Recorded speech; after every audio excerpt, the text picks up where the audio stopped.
After Jesus was born in Bethlehem in Judea, during the time of King Herod, Magi from the east came to Jerusalem and asked, "Where is the one who has been born King of the Jews? We saw his star when it rose and have come to worship him." After they'd heard the king, they went on their way, and the star they had seen when it rose went ahead of them until it stopped over the place where the child was. And when they saw the star, they were overjoyed.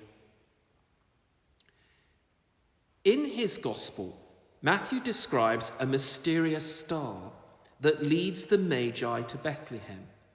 Over the centuries, many people have discussed what this star, known as the Bethlehem star, was.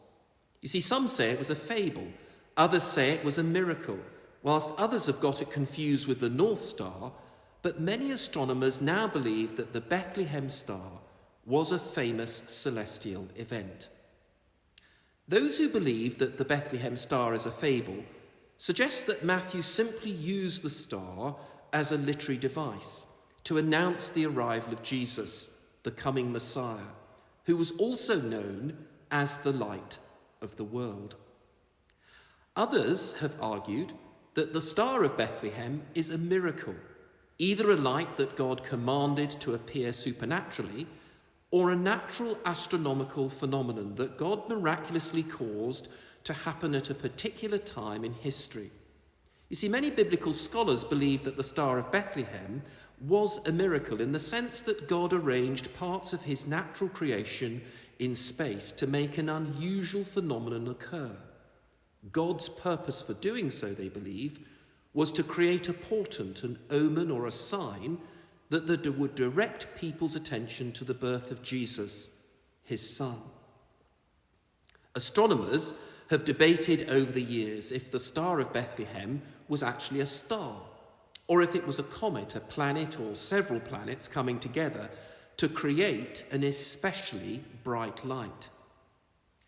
Now that technology has progressed to the point where astronomy can scientifically analyze past events in space, many astronomers believe that they have identified the Star of Bethlehem.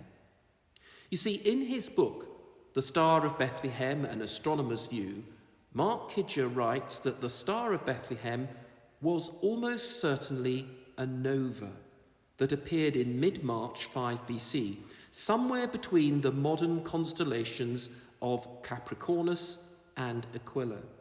Frank Tipler, in his book, The Physics of Christianity, writes that the Star of Bethlehem is not a planet or a comet, or a conjunction between two or more planets, or an occultation of Jupiter by the moon, but it is very likely to have been a Type 1a supernova.